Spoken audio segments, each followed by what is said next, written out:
Hey there, it's Todd Emis. I'm a serial founder now focused on helping leaders like you build and lead impactful businesses and doing it in a way that not only gets your entire team pulling in the same direction, but also makes the whole thing a lot less stressful for you. I don't know if you've ever kicked off a project with a team and wondered if you're covering all your bases here or just had question marks on like, are we approaching this in the right way? Well, today we're going to talk about the power of Premortems. This is a tool that I wish we'd known about at our last business much sooner. It took us years to discover this, and it really helped us start to reduce the risk in projects and make them also a lot more likely to succeed. So with Premortems, what we're talking about first, it's worth looking at postmortems, which you've maybe heard of before. Maybe you've called these retrospectives. Teams often run these at the end of product sprints or the end of projects. Really a chance to determine and look at the project and see what was successful about that, what was unsuccessful, so that you can take that learning and then bring it into the next project, the next sprint. A pre-mortem is basically the same thing. You're just running this at the start of the project or the start of a decision instead of after the fact. This is like a forward-looking kind of what could go wrong here, and based on seeing what you see as you ask that question, what can we do to address that in advance? So when to use a pre-mortem, these are especially powerful at high-stakes projects, kickoffs, decision points, times when there's like a lot on the line and it's worth like making sure you're checking all the boxes. Especially powerful when there's a sense that there's some untapped wisdom in the team, or maybe there's an unsurfaced anxiety in the team. Like you'll be feeling it. It's like there's things that aren't totally being said here, or there's a risk that things aren't said and that could undermine the project. So this is a way to like get out ahead of that. Just to get super practical, how to run a pre-mortem, I'm just going to walk you through the steps. They're pretty straightforward, but there's a little bit of art and craft to them. First up, you're just going to gather the team, usually meeting for about 60 to 90 minutes, depending on how big the project is.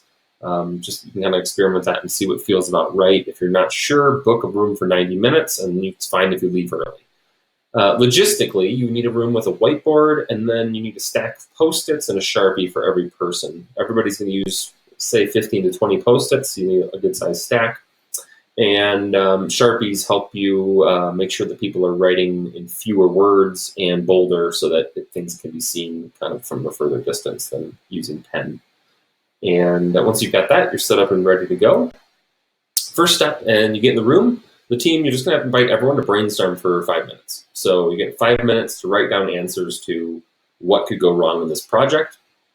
A few guidelines to help you. Each Post-it gets a single response on it. So write down a response, put the Post-it over there, get the next Post-it, write down a response, put the Post-it over there. You can count the team go wherever they want in this, but things that can be helpful is encouraging responses that consider all the different stakeholders and influences on the project or on the decision. So just looking at through different lenses, what can happen from above, what can happen from the side, what things can go wrong. And then it's really powerful to welcome all responses and like name that it's okay if they're silly, or it's totally okay if they're completely doomsday. And you'll get a whole bunch of stuff in that whole spectrum, but it creates both a lightness and lets people really explore it and be creative. And sometimes you'll get some really like on-point stuff, right? Kind of opening it up in that way.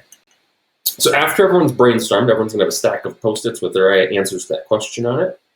You're gonna let people share them. So you're just gonna go around the circle, and each person's gonna share their answers. They're gonna take a Post-it, they're gonna read it, they're gonna put it in the whiteboard. If what they read and put in the whiteboard, someone else in the group has something similar, they're gonna, in real time, go and add that to the whiteboard too, like start grouping those together. It's pretty normal to have this kind of like narrowing, contracting and expanding process there where someone will say, I think I've got something similar, and they'll put that up there.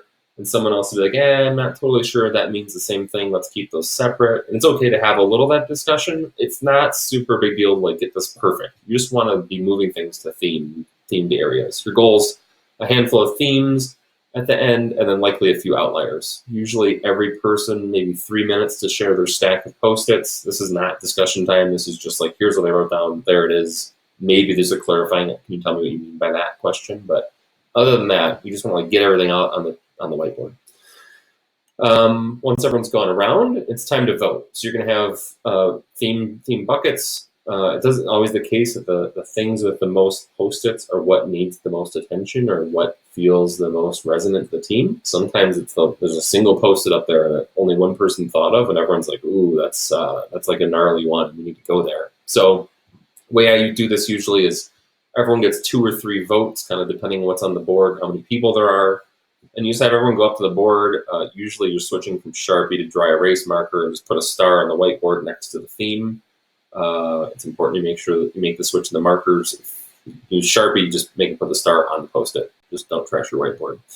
And then whichever ones have the most stars next to them, like those are the topics you're going to discuss first.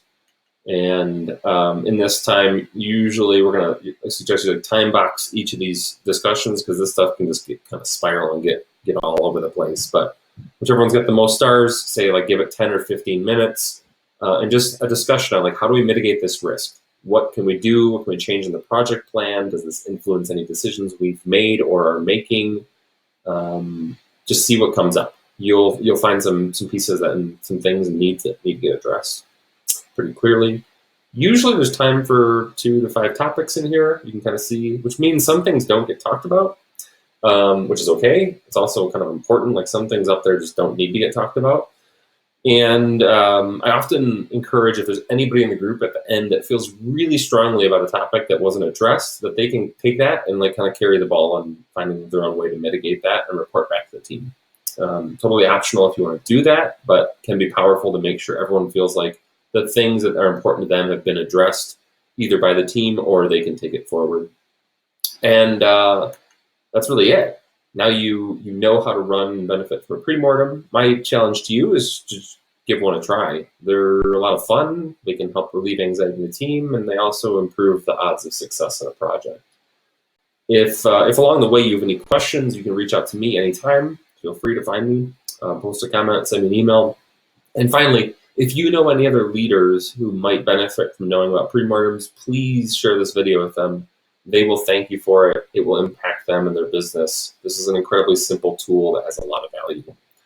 And that's it for now. I hope your first Premortem goes well, and I'll see you soon.